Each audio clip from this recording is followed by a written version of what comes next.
நீங்க உட்கட்சி பிளவு என்று சொல்வதே தவறான ஒரு வார்த்தை. எல்லா கட்சியிலையும் எல்லா கட்சிகளிலுமே அம்மாக்கு நாங்க வந்து மேப் போட்டோம், ரூட் மேப் போட்டோம்னு சொன்ன நீங்க அம்மாவால் ஒதுக்கப்பட்டதை நீங்கள் ஏன் மறைக்கிறீர்கள்? மீண்டும் உங்களுக்கு அமைச்சரவையில் இடம் கொடுத்தது யார்? பொதுச் செயலாளர் அண்ணன் எடப்பாடியார் அவர்கள். அப்போ உங்களுக்கு இந்த ஈகோ கிளாஷ் இதெல்லாம் இருந்தா நீங்க அன்னைக்கு எனக்கு வேண்டாம், உங்க கீழே நான் வேலை பார்க்க மாட்டேன்னு போயிருக்க வேண்டியதானே?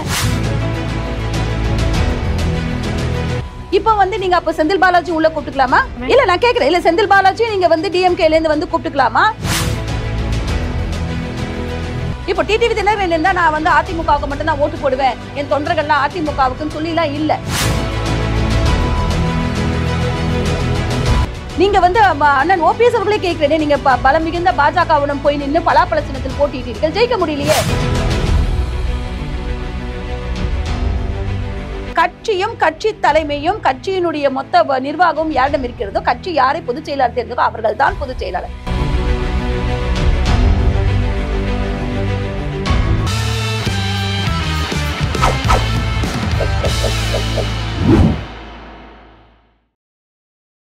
ஜெம் டிவி நேயர்கள் அனைவருக்கும் வணக்கம். அரசியல் ஆடுகள பகுதியில் அதிமுகவின் சிறுபான்மை பிரிவு துணை தலைவர் பாத்திமா அலி அவர்கள் நம்மோடு இணைந்துள்ளார். அதிமுகவில் தற்போது ஏற்பட்டுள்ள உட்கட்சி பூசல் குறித்து விரிவாக விவாதிக்கலாம். மேடம் வணக்கம். வணக்கம். நல்லா இருக்கீங்களா? நல்லா இருக்கும். அதாவது அதிமுகவில் ஏற்பட்டுள்ள அந்த உட்கட்சி பூசல் பிளவு என்பது நாளடைவில் சரி செய்யப்படும் என்று எதிர்பார்க்கப்பட்டது. ஆனால் அதற்கு எதிர்மாறாக செங்கோட்டையன் அவர்கள் எடப்பாடிக்கு 10 நாள் கெடு விதித்தார்.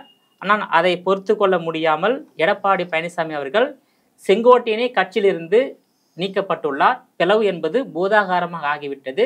அதிமுக எதிர்காலம் எப்படி இருக்கும்? ஆக்சுவலாக கேட்டிங்கன்னா, நீங்கள் உட்கட்சி பிளவு என்று சொல்வதே தவறான ஒரு வார்த்தை. எல்லா கட்சியிலையும் எல்லா கட்சிகளிலையுமே அவங்களுக்குள்ள சில கருத்து மோதல்கள் இருக்கத்தான் இருக்கும். எந்த கட்சியிலும் இல்லாத கருத்து மோதல்கள் இல்லாத கட்சியே இல்லை.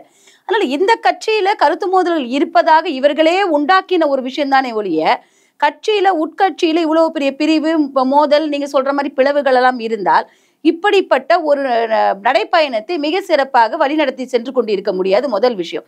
ஸோ உட்கட்சி பிளவு என்பது பிறரால், அதிமுகவினுடைய எழுச்சியை பொறுத்து கொள்ள முடியாத சிலரால் உண்டாக்கப்படுகின்ற ஒரு அதாவது பொய்யான ஒரு நரேட்டிவ் செட்மெண்ட் தான். அப்படிதான் நான் நினைக்கிறேனே ஒழிய, இது வந்து அதற்காக அவர்கள் ஆட்களை பர்ச்சேஸ் பண்றாங்க. இப்படிதான் நடக்குது.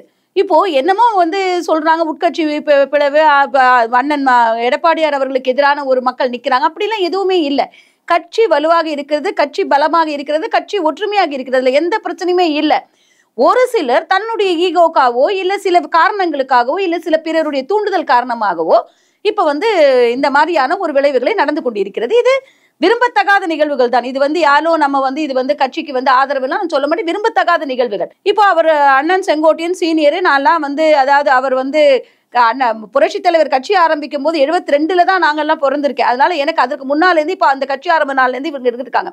ஸோ மரியாதை என்பது இருக்கிறது. ஆனால் நீங்க கூறுவது போல அந்த காலகட்டத்தில் அவர் இருந்திருக்காரு. அம்மாக்கு நாங்க வந்து மேப் போட்டோம், ரூட் மேப் போட்டோம்னு சொன்ன நீங்க அம்மாவால் ஒதுக்கப்பட்டதை நீங்கள் ஏன் மறைக்கிறீர்கள்? அம்மாவால் நீங்கள் வந்து அதாவது அமைச்சரவையில் இருந்தும் கட்சி பதவியில் இருந்தும் ஒரேடியாக புறக்கணித்தீர்களே. அம்மா உயிரோடு இருந்த வரைக்கும் நீங்க இல்ல. 2012 நவம்பர் 7 நீங்க வந்து அம்மா உயிருடன் இருந்த வரைக்கும் உங்களுக்கு வந்து கட்சியில் வந்து பதவிகள் கொடுக்கப்படவில்லை, அமைச்சரவையில் பதவி கொடுக்கப்படவில்லை. அப்படி உங்களை புறக்கணித்ததை பற்றி நீங்கள் ஏன் ஒரு பக்கத்துக்கு நடுவுல கொஞ்சம் பக்கத்தை காணோம் அப்படிங்கிற மாதிரி உங்களுக்கு சாதகமான பக்கங்களை மட்டும் வெளியில வைக்கிறீங்க. இது என்னுடைய முதல் கேள்வி. ரெண்டாவது கேள்வி, அப்படி இருந்த உங்களுக்கு திரும்ப மீண்டும் உங்களுக்கு அமைச்சரவையில் இடம் கொடுத்தது யார்? பொதுச் செயலாளர் அண்ணன் எடப்பாடியார் அவர்கள். அப்போ உங்களுக்கு இந்த ஈகோ கிளாஷ் இதெல்லாம் இருந்தா நீங்க அன்னைக்கு எனக்கு வேண்டாம், உங்க கீழே நான் வேலை பார்க்க மாட்டேன்னு போயிருக்க வேண்டியதானே? உங்களுடைய சாதகத்துக்கு நீங்க அவர்கள் அண்ணன் கொடுத்த வாழ்க்கையை நீங்க மீண்டும் இரண்டாவது கட்ட ஒரு வாழ்க்கையை நீங்க எடுத்துக்கிட்டீங்க இல்லையா?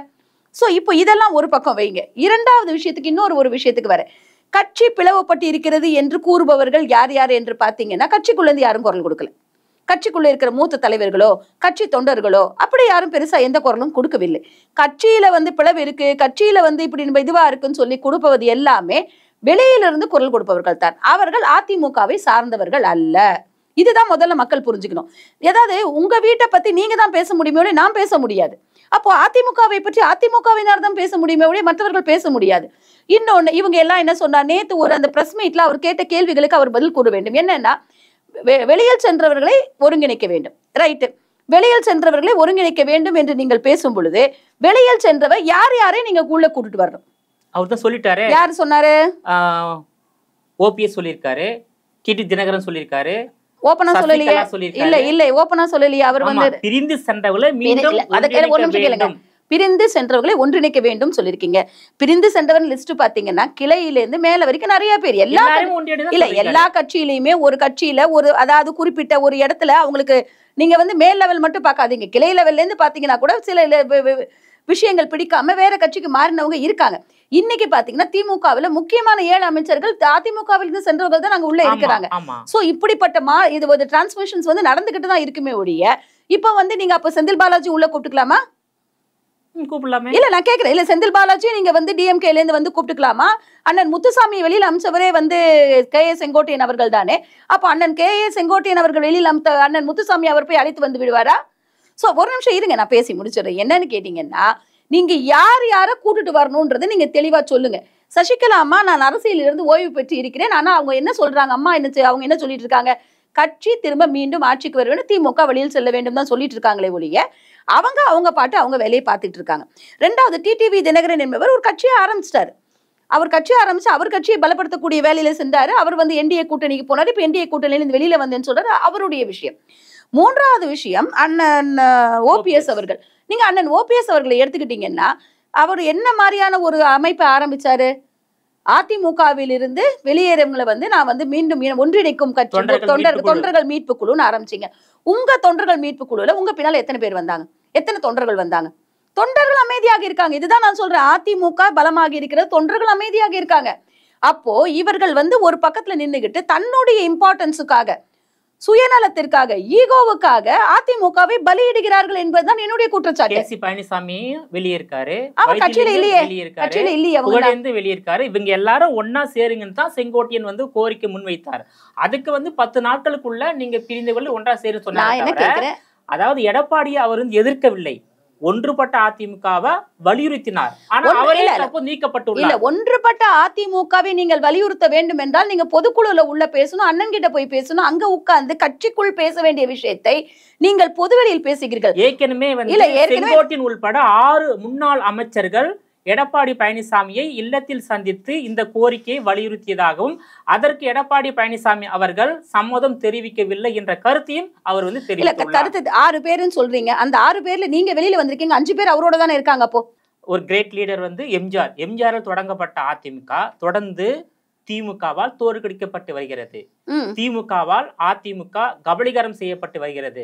இதைத்தான் தடுக்க வேண்டும். 2026ல அதிமுக தோல்வி தொடரக்கூடாது, திமுக வெற்றி தொடரக்கூடாது என்பதுதான் ஓபிஎஸ், டிடி தினகரன், சசிகலா, புகழேந்தி, வைத்திலிங்கம், KC பழனிசாமி, செங்கோட்டையனுடைய கருத்தாக உள்ளது. அது மட்டும் இல்ல, மாற்று கட்சி சேர்ந்தவங்களும் செங்கோட்டையனுடைய கருத்தை வரவேற்றிருக்காங்க. இல்ல, மாற்று கட்சியை சேர்ந்தவங்க கண்டிப்பா வரவேற்பாங்க. ஏன்னா அவங்க எப்ப அதிமுக அண்ணன் எப்ப காலியாவும் அண்ணன் எப்ப சாவும் திண்ணை எப்ப காலியாகுன்ற மாதிரி அதிமுக எப்போ வந்து ஒரு வீழ்ச்சியை நோக்கி சந்திக்கும் எதிர்பார்த்து கொண்டிருக்கவங்க யார் வேணா சப்போர்ட் பண்ணுவாங்க. அதை விட்டுடுங்க. இப்போ நீங்க சொன்னீங்க பாத்தீங்களா, ஒரு 10 பேர் லிஸ்ட் எல்லாம் சொன்னீங்க. அவங்க எங்களுக்கு அதிமுக வேணான்னு சொல்லி வெளியில போனவங்க. அவங்க நீங்க வேணான்னு போனவங்க நீங்க தான் திரும்ப வரணுமே ஒழிய. ஒரு மணி இருங்க, நீங்க கேட்டுட்டீங்க, அவரு என்ன வேணா சொல்லட்டும், நான் அவங்கள வரவழைக்கணும், அவங்கள அது பண்ணணும், இது பண்ண. நீங்க அதிமுகவிற்காக என் உயிர் மூச்சு, கடைசி வரை இரட்டை இலைக்கு என் உயிர் மூச்சுன்னு அவங்க யாருமே அவங்க வெளியில போய் அவங்க ஒரு ஆங்கிள் அவங்களை நிலைநிறுத்த ட்ரை பண்ணி ஃபெயிலியர் ஆகி இப்ப திரும்ப உள்ள வரணும் நீங்க பாக்குறீங்க. உண்மையா பேசுங்க. இப்ப டிடிவி தினகரன் இருந்தா நான் வந்து அதிமுகவுக்கு மட்டும் தான் ஓட்டு போடுவேன், என் தொண்டர்கள்லாம் அதிமுகவுக்குன்னு சொல்லி எல்லாம் இல்ல. சென்ற முறை அதிமுகவைக்கு வந்து தோற்கடிக்கிறதுக்கு ஒரு காரணமாக, பல தொகுதிகளில் காரணமாக இருந்தவர் டிடிவி தினகரன். அப்போ திமுக ஜெயிச்சதுக்கும் அதிமுக வந்து குறைந்தபட்ச எண்ணிக்கையில் ஜெயிச்சதுக்கும் காரணமே இவங்க செய்த சதியாக தான் நான் பாக்குறேன். அப்போ நீங்க வந்து அதிமுகவிற்காக தான் நீங்க பண்றீங்கன்னு சொல்லலாம் இல்ல. நீங்க ஒரு எஃபர்ட் எடுத்தீங்க, உங்களை நிலைநிறுத்துவதற்காக எங்கிட்ட பின்னால ஓட் பேங்க் இருக்கு, நீங்களா ஒரு கற்பனை செய்து கொண்டு வெளியில் சென்று ஒரு முயற்சி எடுத்தீங்க. அந்த முயற்சி ஃபெயிலியர் ஆன உடனே இந்த ஃபெயிலியர் ஆன பீப்புள் எல்லாம் ஒன்னா வந்து நின்னுக்கிட்டு இன்னைக்கு வந்து பலமாக இருக்கிற அதிமுகல உள்ள எப்படி நுழையிறது அப்படின்னு பார்த்துக்கிட்டு அதுக்கு நீங்க கெடு விரிக்கிறது எப்படி இருக்குன்னா, அதிகார பிச்சை என்று ஒரு வார்த்தை இருக்கிறது தமிழ்ல.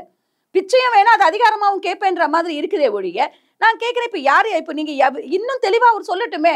சசிகலா அம்மா வரதா இருந்தா சசிகலா அம்மாவும் பேசுவாங்க. அதெல்லாம் சசிகலா அம்மா வந்து இத்தனை பேரை உருவாக்கிய தலைவி. அவங்க வந்து ஒன்றும் பயந்தெல்லாம் இருக்கிறது இல்லை. அவங்க வேண்டான்னு இருக்காங்க. ஆனா அவங்க குறிப்பிடுகிற ஒரே ஒரு விஷயம், மீண்டும் மீண்டும் அவங்க குறிப்பிடுற ஒரே விஷயம், அதிமுக வெற்றி பெறணும், திமுக போகணுன்றது.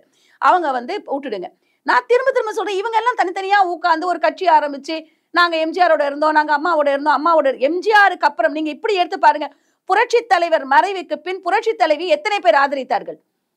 இல்ல, புரட்சி தலைவி வந்து சப்ரஸ் பண்ணாங்க. முதல்ல அவங்க வண்டியில ஏத்த விடாம பண்ணி, அவங்க கட்சி கொடுக்காம பண்ணி, அவர்களுக்கு எதிராக வீட்டில் இருந்த ஜானகி எம்ஜிஆரை முதலமைச்சர் கேண்டிடேட்டா நிறுத்தி எல்லா முயற்சியும் பண்ணி கடைசியில அம்மாவிடம் புரட்சி தலைவியிடம் கட்சியும் கழகமும் கழகமும் ஆட்சியும் ஒப்படைக்கப்பட்டது. இதுதான் உண்மை. அப்ப அவ்வளவு சீக்கிரம் யாரும் ஏத்துக்கிறதா இல்ல. நல்லா புரிஞ்சுக்கோங்க. அம்மாவுக்கே இந்த பிரச்சனைகள் இருந்தது. அம்மா அதை எல்லாம் மீண்டு தன்னை நிலைநிறுத்தி, ஒரு நிமிஷம், தன்னை நிலைநிறுத்தி கட்சியும் ஆட்சியும், எம்ஜிஆர் வந்து எதற்காக இந்த கட்சியை ஆரம்பிச்சாரோ, ஊழல் திருட்டு திராவிட திமுகவுக்கு எதிராக ஆரம்பித்த கட்சி என்பதை தன்னுடைய கடைசி மூச்சு வரை நிலைநிறுத்தி வாழ்ந்தார். அதைத்தான் அண்ணன் எடப்பாடியாரும் இன்று வரை கடைபிடித்துக் கொண்டிருக்கிறார். ஆனா நீங்க சொல்ற இந்த சோ கால்டு பீப்புள் எல்லாருமே பாத்தீங்கன்னா, இதுல மொத்தமா எல்லாரையும் சொல்ல மாட்டேன், குறிப்பிட்ட சிலர் என்ன பண்றாங்கன்னா, திமுகவினுடைய தூண்டுதலால் பேசுகிறாங்க. அவங்களோட நல்ல அண்டர்ஸ்டாண்டிங்ல இருந்துட்டு அவங்களுடைய தூண்டுதல்ல பேசும் பொழுதுதான் அண்ணா திராவிட தொண்டர்களாக இருக்கட்டும், தலைவர்களாக இருக்கட்டும், கட்சி தலைமையாக இருக்கட்டும், கட்சி பொறுப்பாளர்களாக இருக்கட்டும், நிர்வாகிகளாக இருக்கட்டும், இவர்களை புறக்கணிக்கிறார்கள். 1989 ஜானிகனி ஜெயஅணி இருந்தது, தோல்வி சந்தித்து விட்டது. ஜானிகனி படுதோல்வி சந்தித்து விட்டது. அதனால ஜானிகனி வந்து ஜெயலலிதாவிடம் கட்சி ஒப்படைச்சிட்டாங்க. அதே பாணியில் தான் இன்னைக்கு வி.கே. சசிகலா, டிடிவி தினகரன், ஓபிஎஸ், வைத்திலிங்கம், கேசி பழனிசாமி, புகழேந்தி எல்லாருமே இதுக்கு மேல பிரிந்திருந்தா அதிமுக ஜெயிக்காது, எல்லாரும் வந்து நிபந்தனை இல்லாம அதிமுகவில் இணைய வேண்டும் என்ற விருப்பத்தை ஓபிஎஸ் வந்து எடப்பாடி தரப்பிடம் தெரிவித்து விட்டார். எடப்பாடி தான் சேர்த்து கொள்ள மறுப்பு தெரிவித்து விட்டார் என்று நீங்க சொல்லுவதையெல்லாம் ஓபிஎஸ் அண்ணன் இபிஎஸ் அவர்களும் மீட் பண்ணதாக இல்ல, அவர்களுக்கு நடுவே பேச்சுவார்த்தை நடந்ததாக எங்கேயாவது இருக்கா? இல்ல, நீங்க அறிக்கை கொடுப்பீங்க, பகிரங்கமா நீங்க சேர்றீங்கன்னா கட்சி ஆபீஸ் இது ஒரு நிமிஷம் இருங்க. கட்சி ஆபீஸ பொதுக்குழு நடக்கும் போது போய் கட்சி ஆபீஸ உடைச்சு ஓபன் பண்ணி உள்ள போக முடிஞ்ச அண்ணன் ஓபிஎஸ் அவர்களால் ஏன் இன்னைக்கு கட்சி ஆபீஸ்ல போய் உட்கார்ந்து நான் கட்சியில ஜாயின் பண்றேன்னு பேச முடியாதா? நாங்கெல்லாம் ஒன்னா சேரலன்னா அதிமுக தோத்துடும். சோ இப்படிப்பட்ட ஒரு நரேட்டிவை வந்து மக்களுக்கு இவங்க செட் பண்ணி கொடுக்குறாங்க. நாங்கெல்லாம் இருந்தாதான், நீங்கெல்லாம் இருந்தா நீங்கள எத்தனை பேர் எம்எல்ஏவா இருக்கீங்க? இன்னைக்கு நீங்க வந்து அண்ணன் ஓபிஎஸ் அவர்களே கேட்கிறேன், நீங்க பலம் மிகுந்த பாஜகவுடன் போய் நின்று பலாப்பழ சின்னத்தில் போட்டியிட்டீர்கள், ஜெயிக்க முடியலையே. உங்களுக்கு அந்த அளவுக்கு உங்களுடைய ஓட் பேங்க் இருந்திருந்தால் நீங்க ஜெயிச்சு காமிச்சிருக்கணும் இல்லையா? அதிமுக விட அதிகமான வாக்கு வாங்கினால 3,42,000. அதிமுக விட அதிகமான வாக்கு வாங்கி நீங்க யாரை தோக்கடிச்சீங்க? அதிமுகவை தோற்கடித்தீர்கள். அப்புறம் என்னத்துக்கு உங்களுக்கு வந்து நீங்க அதிமுகவை தோற்கடிப்பீங்க? அப்ப நீங்க ஜெயிச்சிருந்தீங்கன்னா நீங்க அதிமுக உங்களுக்கு தேவைப்பட்டிருக்காது. நீங்க அந்த ஒருவேளை அந்த தேர்தலில் நீங்கள் ஜெயித்திருந்தால் நீங்க அதிமுகவை நீங்க சீண்ட மாட்டீங்க. நீங்க ஒரு முயற்சி எடுத்து தத்தி தவறி அதை போய் நீங்க ஒரு முயற்சியில் தோல்வி அடைந்த காரணத்தினால் மீண்டும் அதிமுகவை வந்து சீண்டி பார்த்து அதிமுக வரீங்களே ஒழிய, நீங்க அதிமுக கொள்கைகளை வந்து நீங்க வந்து பிடிச்ச சீனியர் லீடர்ஸ் இல்ல அதிமுக வளரணும் வாழணும் நினைக்கிற மாதிரியான கருத்துக்களை இவர்கள் அனைவருடைய பேச்சுக்களும் எதிரொலிக்கவில்லை என்பதுதான் என்னை போன்ற பாமர மக்களுடைய கருத்தா இருக்கிறது. மைத்ரேயன் வந்து எத்தனை முறை கட்சி விட்டு போயிட்டு மீண்டும் அதிமுக இணைந்திருக்காரு. அதான் சேர்த்துக்கிட்டு இப்போ ஒண்ணும் இல்ல, இப்ப திமுக இப்போ நீங்க கரெக்டான ஒரு கேள்வி இப்பதான் கேட்டிருக்கீங்க. மைத்ரேயன் அண்ணன் வந்து பாஜக போனாரு, அதிமுக போனாரு, இப்படி போய் இன்னைக்கு அங்க போய் ஜாயின் பண்ணிருக்காரு. எல்லாம் வந்தாரு. அப்போ அவராகத்தான் சென்று இபிஎஸ் அண்ணனை சந்தித்து தான் வந்து கட்சியில சேர்ந்தார். அவராகத்தான் இபிஎஸ்ஐ விட்டு சேர்ந்து பாஜகவில் சேர்ந்தார். அவராகத்தான் மீண்டும் வந்து இபிஎஸ் அவர் வந்து பிரஸ் மீட் கொடுத்துட்டு என்னை வந்து இபிஎஸ் கூப்பிடவில்லை, அனைவரும் ஒன்றிணைய வேண்டும் அந்த மாதிரி எல்லாம் குரல் கொடுக்கல. அவருடைய பிரச்சனைக்கு அவர் வந்தாரு, திரும்ப இப்ப டிஎம்கேல போய் அடைக்கலம் ஆகி இருக்கிறார். சோ உங்களுடைய பேச்சுக்களே கான்ட்ராடிக்டரியா இருக்கு. நீங்க என்னன்னா மீடியா லைம் லைட்ல வரணும். இன்னைக்கு சோசியல் மீடியாவும் ரொம்ப வந்து பாப்புலரா இருக்கிற காரணத்தினால உங்களுக்கு அதுல லைம் லைட்ல வந்து உங்களை நீங்கள் நிலைநிறுத்தி கொள்ள ட்ரை பண்றீங்களே ஒழிய, அண்ணன் எடப்பாடி அவர்கள் மீது சேற்றை தூவி விட்டு நீங்க வந்து இந்த மாதிரி பண்ணணும்னு நினைச்சீங்கன்னா, கட்சியும் கட்சி தலைமையும் கட்சியினுடைய மொத்த நிர்வாகமும் யாரிடம் இருக்கிறதோ, கட்சி யாரை பொதுச் செயலாளர் தேர்ந்தோ அவர்கள் தான் பொதுச் செயலாளர். அதற்குரிய மரியாதையை நீங்க கொடுக்கலையே. நம்ம கட்சி, அந்த கட்சியினுடைய தலைவர் இன்னைக்கு இவரு, நாளைக்கு நீங்க வாங்க, உங்களை யாரும் நிக்க வேணாம்னு சொல்லல, நீங்க வாங்க. ஆனால் நீங்க இது வரைக்கும் இந்த 10 தோல்வி பழனிசாமின்னு சொல்றீங்களே, ஏன் நீங்க எல்லாம் வந்து கட்சியில இல்லையா? அப்போ நீங்க நான் இருங்க நான் சீனியர் லீடரே, நான் அந்த காலத்துல இருந்து இருக்கேன். 72 இருந்து நான் இருக்கிறேன் என்று சொல்லக்கூடிய நீங்கள் உங்களால ஒரு ஸ்ட்ராட்டஜி இவருக்கு போட்டு கொடுக்க முடியலையா? கோயம்புத்தூர்ல மட்டுமே வந்து எஸ்பி வேலுமணி அண்ணன் எவ்வளவு ஸ்ட்ராங்கா வேலை செஞ்சு பண்ணினாரு, அந்த மாதிரி இன்னி வரைக்கும் கட்சிக்காக தான் நின்றுட்டு இருக்காரு. எத்தனையோ பேர் எஸ்பி வேலுமணி அவர்கள் மீது பேசாத பேச்சுக்களா, பிஜேபி ஆதரவாளர் பிஜேபிக்கு போயிட்டாருன்னு சொன்னாங்களே, அவர் வந்து என்ன நினைச்சிட்டு இருக்காரு, எதை எப்படி சாதகமாக இருந்தால் கட்சி வலுப்பெறும் என்றதை மட்டும் தான் அவர் அண்ணன் பார்த்து கொண்டிருக்கிறாரே வெளியே. அப்படிப்பட்டவர்கள் அண்ணன் எடப்பாடியார் அவர்களுடன் மிக தெளிவாக அவருடைய கூட வந்து அவருக்கு பில்லர்ஸா நிக்கிறாங்க. அப்போ அப்படி நின்று கட்சியை வளர்க்கறது சரியா, இல்ல திமுக பேச்ச கேட்டு நீங்க வெளியில நின்றுட்டுக்கிட்டு நீங்க கண்ணாடி வீட்டுல கல்லெறிகிற மாதிரி எரிந்து கொண்டு இருக்கிறது வளர்ச்சியா? அதாவது இப்போ அன்வர் ராஜா அதிமுக இருந்து திமுக இணைந்திருக்காரு, கார்த்தி தொண்டைமான் அதிமுக இருந்து திமுக இணைந்திருக்காரு, மைத்திரேயன் இணைந்திருக்காரு. இப்போ வந்து செங்கோட்டையன் வந்து கட்சியிலிருந்து வெளியேற்றப்பட்டுள்ளார். இதையெல்லாம் வந்து திமுக தான் செய்வதாக ஒரு கருத்து இருக்கின்றது. அது அதிமுகவையும் பலவீனப்படுத்தி விட்டது, பாமகவையும் இரண்டாக உடைத்து விட்டது திமுக, மதிமுகவையும் தந்தை பிரிவினை உண்டாக்கிவிட்டது. இப்படி வந்து திமுக வந்து எதிர்கட்சிகளை இருக்கக்கூடாது என்ற எண்ணத்துல செயல்பட்டு வருகிறது. இதற்கு இடம் கொடுக்க கூடாது என்பதுதான் அதிமுக பிரிந்து சென்ற அந்த மூத்த நிர்வாகிகள். அப்படி என்றால் அந்த மூத்த நிர்வாகிகள் இப்படித்தான் இருக்க வேண்டும் என்றால், ஆளுக்கு ஒரு தொகுதியை எடுத்துக்கொண்டு, ஆளுக்கு ஒரு 10 ஒரு பாராளுமன்ற தொகுதியை எடுத்துக்கொண்டு அதில் வரக்கூடிய 6 சட்டமன்ற தொகுதிகளுக்கு வெற்றிக்கு நான் பொறுப்பு என்று மார்த்தட்டி இங்க வந்து வேலை செய்யட்டும்ங்கிற. நீங்க எதிர்பார்க்கறது கட்சியினுடைய வளர்ச்சி, அதிமுக மீண்டும் ஆட்சிக்கு வரணும் அப்படின்னா நீங்க ஏன் வந்து கட்சியே திரும்ப குறை சொல்லிட்டு நீங்க இறங்கி ஏன் வேலை செய்ய மாட்டேங்கிறீங்க? அண்ணன் எடப்பாடியாரை மட்டுமே நீங்க குறி வச்சுக்கிட்டு இருக்கீங்களே ஒழிய கட்சியை பத்தி நீங்க யாருமே சிந்திக்கலையே. கட்சியை பத்தி சிந்திக்கக்கூடிய தலைவர்களும் கட்சியை பத்தி சிந்திக்கக்கூடிய தொண்டர்களும் அண்ணன் எடப்பாடியாரும் கூட தானே நிக்கிறாங்க. செங்கோட்டை பத்திரிகையாளர் சந்திப்புல நான் வந்து அதிமுக இருந்து வெளியேற போகிறேன் என்று செய்தியாளர் சந்திக்கல. அதாவது அதிமுக வந்து பலவீனம் அடைந்து விட்டது, தொடர்ந்து தோல்வி சந்தித்து வருகிறது, வெற்றி பெற வேண்டும். அதாவது எம்ஜிஆருடைய புகழை பேசியும் ஜெயலலிதா புகழை பேசியும் இப்படிப்பட்ட அதிமுக வெற்றி பெற வேண்டும், கெடுவையை ஏற்றுக்கொள்ள முடியல. ஏற்றுக்கொள்ளலன்னு அவசியம் இல்லைங்க. ஏற்கனவே நீங்க வந்து இதுல அத்திக்கடை நிகழ்ச்சியிலேயே நீங்க வந்து அதிமுக தலைவரை வந்து நீங்க வந்து அதான் இன்னைக்கு பொதுச் செயலாளருங்க அவரை வந்து நீங்க வந்து ஏற்றுக்கொள்ள முடியலன்னா நீங்க வெளியில தான் போய் ஆகணுங்க. அவரை ஒத்துக்கொள்ளவர்கள் கட்சிக்கு உள்ள வராங்க, யாரும் உள்ள வராம இல்ல. இப்போ வந்து இதுல வந்து இது வந்து குடும்ப கட்சி இல்ல. ஒரு நிமிஷம், நீங்க ஏத்துக்கு என்னத்த சொல்றாரு? நான் சொல்றது நீ ஏத்துக்கணும்னு சொல்றதுக்கு யாருக்கு உரிமை கிடையாது. அது எங்க பேசணும்? எந்தெந்த பிரிந்தவங்களும் சேர்த்துக்கணும். எங்களுக்கு கட்சி பிடிக்கலன்னு சொல்லி வெளியில போனவங்களை போய் ரிக்வெஸ்ட் பண்ணி கூப்பிடுற அளவுக்கு அவங்களுக்கு என்ன தகுதி இருக்கிறது என்ற ஒரு கேள்வி வருகிறது இல்லையா? நீங்க இல்ல 3 முறை தற்காலிக முதலமைச்சர், ஒரு முறை 4.5 வருஷம் துணை முதலமைச்சர், அமைச்சர், சட்டமன்ற உறுப்பினர், சரி எல்லாம் இருந்தது இல்ல. நீங்க உங்க பின்னால நீங்க சொல்ற இல்ல ஒரு நிமிஷம், நீங்க சொல்ற பேச்சுக்கே நான் இல்ல நீங்க சொல்ற பேச்சுக்கே நான் வரேன். அம்மாவின் மறைவுக்கு பின் யார் அடுத்த முதலமைச்சர் என்ற ஒரு கேள்வி வந்தபோது ஆட்டோமேட்டிக்கா எல்லாரும் அண்ணன் ஓபிஎஸ் அவர்களை முதலமைச்சர் இல்ல ஒரு நிமிஷம் இருங்க. முதல்ல ஃபர்ஸ்ட் அண்ணன் அவங்க வந்து அந்த பாடி எடுக்கிறதுக்கு முன்னாலேயே நீங்க பாத்தீங்கன்னா புரட்சி தலைவியினுடைய அந்த பூத உடலை எடுப்பதற்கு முன்னாலேயே ஓபிஎஸ் அவர்களை இதுல வந்து நைட்டோட நைட்டா வந்து முதலமைச்சர் ஆக்கினார்களா இல்லையா? அந்த ஆக்கினதுல நீங்க சொல்லக்கூடிய அண்ணன் இன்னைக்கு பொதுச் செயலாளர் இருக்கக்கூடிய அண்ணன் எடப்பாடி அவர்கள் இருந்தார்கள், எஸ்பி வேலுமணி, தங்கமணி, விஜயபாஸ்கர், வீரமணி, அனைத்து மூத்த தலைவர்களும் இருந்தார்களா இல்லையா? இன்க்ளூடிங் செங்கோட்டையன் இருந்தார்களா இல்லையா? இருந்தார்கள். அதற்கப்புறம் என்னாச்சு? அந்த பொறுப்பிலிருந்து நான் தர்ம யுத்தம் பண்றேன்னு போய் ஒரு இடத்துல உட்கார்ந்தாரு. அம்மாவுடைய சமாதியில் அமர்ந்தார். யாருக்கு ஏத்தாப்புல ஒரு தர்ம யுத்தம் உட்கார்ந்தாரு? சசிகலா அம்மையாருக்கு ஏத்தாப்புல தர்ம யுத்தம் உட்கார்ந்த நீங்க. சசிகலாக்கு அம்மையாருக்கு ஏத்தாப்புல தர்ம யுத்தம் உட்கார்ந்து அதனால நீங்க உங்க பதவி இழந்தீங்க. உங்க பின்னால எத்தனையோ பேர் வருவாங்கன்னு நினைச்சீங்க, உங்க பின்னால யாருமே வரல. 11 பேர் கொண்ட மட்டும் தாங்க. அதுலயே 5 பேர் திரும்ப வந்துட்டாங்க. மாஃபாய் பாண்டியராஜன், மைத்ரேயன் முதற்கொண்டு எல்லாருமே இவங்க நம்ம முனுசாமி அண்ணன் முதற்கொண்டு எல்லாரும் அவரோட தான் இருந்தாங்க, திரும்ப வந்துட்டாங்க. ஸோ அப்பவே அங்க அவருடைய நெகட்டிவ்ல அவர் போயிட்டாரு. அவருடைய தன்னை நிரூபிக்க முடியாமல் அங்கே அவர் தோல்வி அடைந்து விட்டார். நீங்க சொல்ற 3 முறை வந்து சீஃப் மினிஸ்டரா இருந்தாரு, எல்லாமே அவரால் என்ன செய்ய முடிந்தது? கட்சியினுடைய தொண்டர்களும் கட்சியினுடைய தலைவர் அவர் பின்னால் இருந்தார்களா? இந்த கேள்வியை கேளுங்க. நான் இவ்வளவு நாள் இருந்தேன்றது பேச்சு கிடையாது. அவர் பின்னால் அன்னைக்கு மக்கள் தொண்டர்கள் இருந்திருந்தால் இன்னைக்கு அவர் தான் முதலமைச்சர் ஆயிருப்பாரு இல்லையாங்க? யாருமே அவருக்கு சப்போர்ட்டுக்கு வரலையே.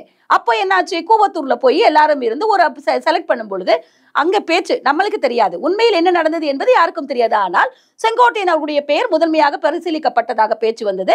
அது இல்லை என்ற போது அந்த ஆப்பர்ச்சுனிட்டி அண்ணன் எடப்பாடியார் அவர்களுக்கு வழங்கப்பட்டதாக தெரிவிக்கப்பட்டது. அதை அவர் சரிவர உபயோகப்படுத்தி கட்சியை இன்னைக்கு நிலைநிறுத்தி அவர் தன்னால் அந்த கட்சி எப்படியெல்லாம் பாதுகாக்க முடியுமோ அப்படியெல்லாம் பாதுகாத்து அவர் அந்த கட்சியை வலுவாக நடத்தி சென்று கொண்டிருக்கிறார் என்பதுதான் நிஜமான உண்மை.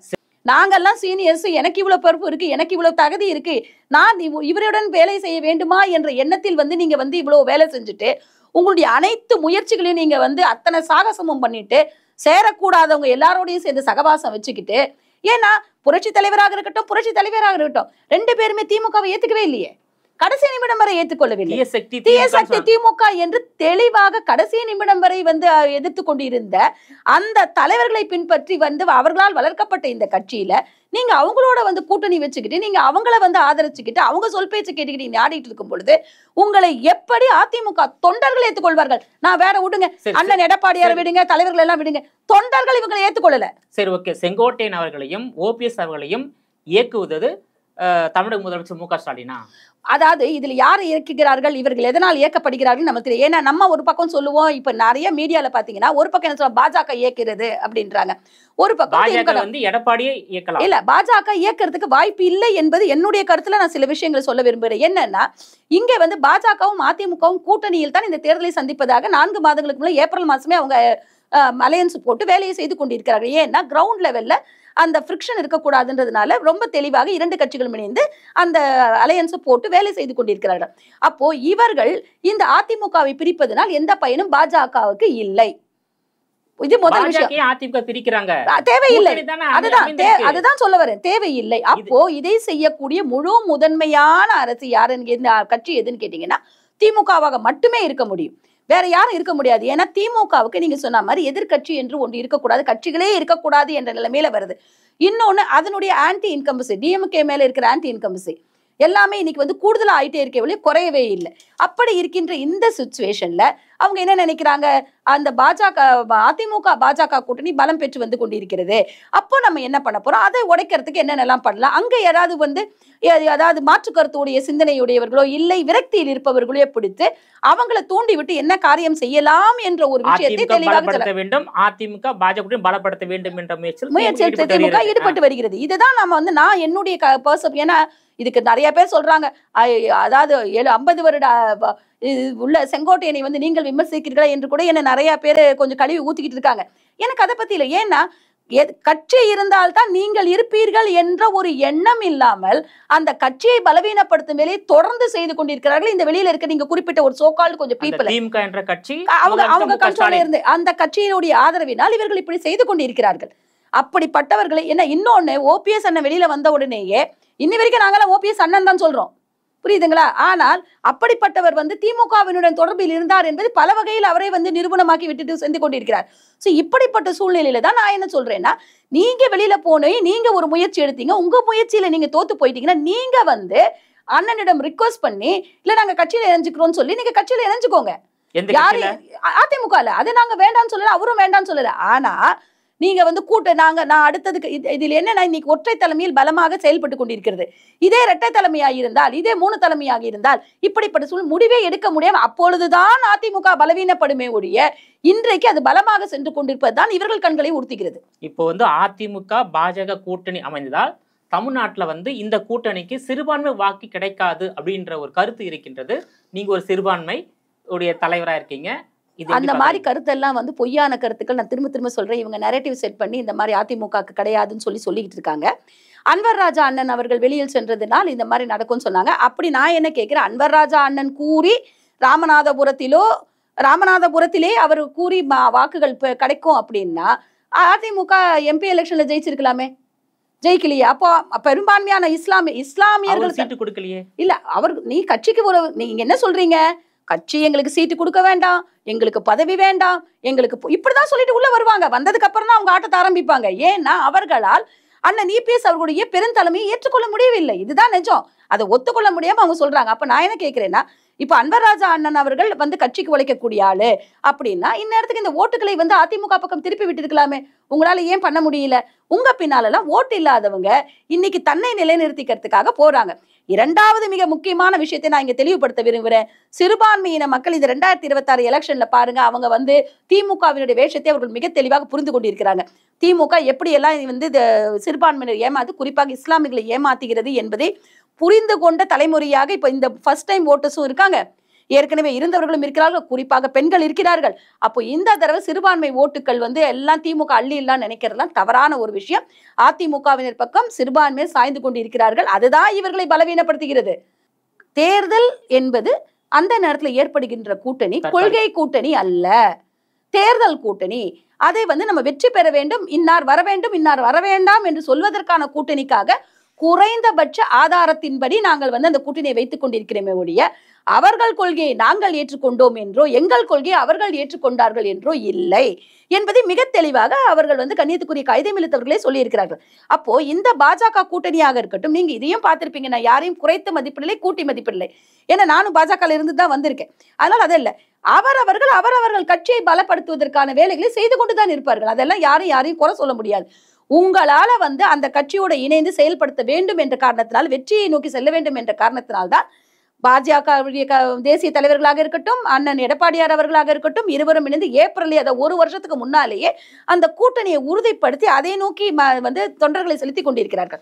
அப்போ இந்த கூட்டணி என்பது மிகவும் பலமாகி இருக்கிறது. அந்த பலத்தை பொறுத்து கொள்ள முடியாமல் தான் இப்படி சிறுபான்மை ஓட்டுகள், அந்த ஓட்டுகள், இந்த ஓட்டுகள் சொல்றாங்களே ஒழிய சிறுபான்மையினுடைய ஓட்டுகள் கண்டிப்பாக இந்த முறை பார்த்தீங்கன்னா அஇஅதிமுகவிற்கு மிக அதிகபட்சமாக கண்டிப்பாக கிடைக்கும். இதை நீங்களே திரும்ப எலெக்ஷன் முடிஞ்சோடனே என்னை கூப்பிட்டு பேசுவீங்க. இதுக்கு நான் உறுதியோட சொல்றேன். 2026 எடப்பாடி பழனிசாமி அவர்களால் தற்போதைய முதலமைச்சர் மு க ஸ்டாலினை வீழ்த்த முடியுமா? 100%. அதான் விழுந்த காரணத்தினால், இப்ப விழப்போறோம் தெரிஞ்ச காரணத்தினால்தான் இப்படிப்பட்ட பரபரப்பு, இப்படிப்பட்ட அதாவது தேவையில்லாத வேலைகள், கட்சியை பிளவுபடுத்துகின்றவை ஏன் செய்றீங்க? நீங்க பயந்துட்டீங்க. திமுக தோக்க போகுது அந்த பயம். ஏன்னா அவங்களுக்கே அவங்க கட்சியினுடைய நிலவரம் தெரியும். அந்த இப்போ இந்த அதிமுகவை பத்தி பேசுற கட்சிக்குள்ள இவருக்கு நம்ம அண்ணன் துரைமுருகன் அவர்களுக்கும் பொன்முடி அவர்களுக்கும் எல்லாரும் வந்து ஒரு பிரச்சனையோட இருக்காங்களே, அவர்கள் அத்தனை பேரும் துணை முதல்வர் ஏற்றுக்கொண்டு அவர்கள் இருக்காங்களா? இல்லையா? அவர்கள் கட்சியில் 1008 சொல்லுவாங்க, அவங்கவுங்க பின்னால் முதுகுல 1008 அழுக்கு இருக்கு. அதை பற்றி கவலைப்படாமல் என்னுடைய எதிரி இவர் தான் என்று பிக்ஸ். அவங்களுக்கு அதிமுக கூட இல்ல, அவங்களுக்கு என்னன்னா அண்ணன் எடப்பாடியாரை குறிவைத்து தாக்கினால் அதிமுகவில் தலைவர் இல்லை என்பதை தெரிந்து கொண்டிருக்கிறார்கள். இங்கே இருக்கவங்களுக்கு தான் தெரியல, அவங்களுக்கு தெரியுது. ஏன்னா அண்ணன் எடப்பாடியார் எதற்குமே வந்து காம்ப்ரமைஸ் ஆகாம அவர் வந்து அந்த கட்சியை மட்டுமே தன் கருத்தில் கொண்டு அதை வந்து பலப்படுத்துகின்ற வேலையிலும் அதை வெற்றி 2026 வெற்றியை நோக்கியும் சென்று கொண்டிருப்பதுதான் இவர்கள் அனைவருடைய கண்களையும் உறுத்துகிறது. அதனால 100% இல்ல, நீங்க எழுதி வச்சுக்கோங்க. 2026 அண்ணன் பொதுச் செயலாளர் எடப்பாடியார் அவர்கள், பழனிசாமி அண்ணன் அவர்கள் தலைமையில் தமிழகத்தில் அதிமுக ஆட்சி மீண்டும் வரும். உங்களுடைய விரிவான தகவலுக்கு ரொம்ப நன்றி மேடம். நன்றி.